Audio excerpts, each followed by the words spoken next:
Aujourd'hui, on va découvrir le vidéoprojecteur Wimuse K9.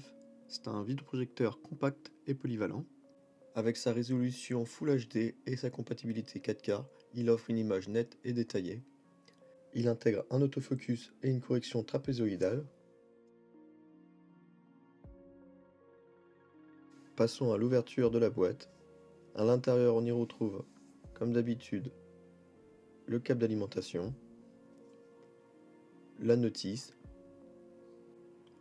ainsi qu'une télécommande assez complète avec les raccourcis directement intégrés dessus pour Netflix, YouTube, Prime Video. En dernier, on y retrouve le vidéoprojecteur.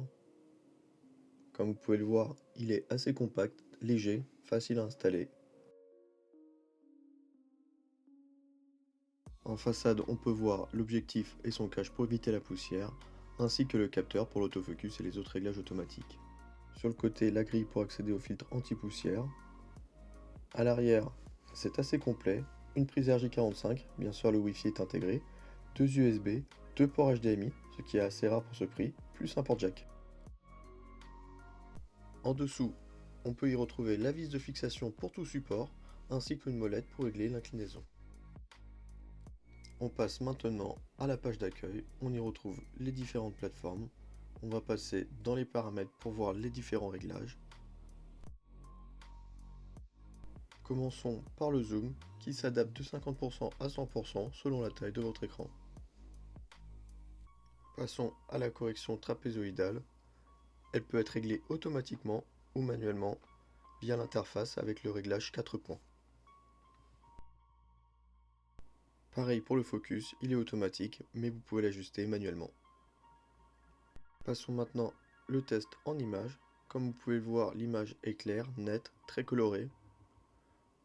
En ce qui concerne le son, je vous laisse quelques audios.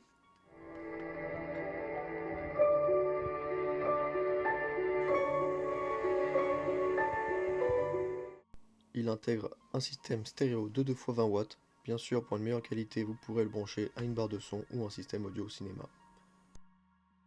Le ventilateur est assez silencieux. 39 dB bien sûr collé au ventilo, mais dès qu'on s'éloigne un petit peu, on descend sous les 30. En ce qui concerne la luminosité, il est annoncé pour 700 lumens NC. Au vu des tests, on y retrouve plutôt 400 en mode moyen et en mode performance autour des 600. Ce qui reste correct pour un vidéoprojecteur de cette gamme de prix est largement suffisant pour les pièces sombres ou légèrement éclairées. Passons maintenant à la conclusion avec les points faibles et les points forts. Du côté des points forts, j'ai mis la qualité d'image. En deuxième, j'ai mis toutes les corrections d'image automatiques. En troisième, les fonctions connectées, Wi-Fi, Bluetooth, sans compter les deux ports HDMI. L'installation rapide et intuitive.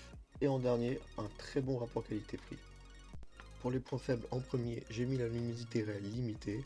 Par rapport aux données annoncées et comme beaucoup de constructeurs, en réel, elle est un peu plus faible. Du coup, elle sera peu adaptée pour les pièces lumineuses. Le son intégré est correct, mais pas non plus d'une qualité cinéma.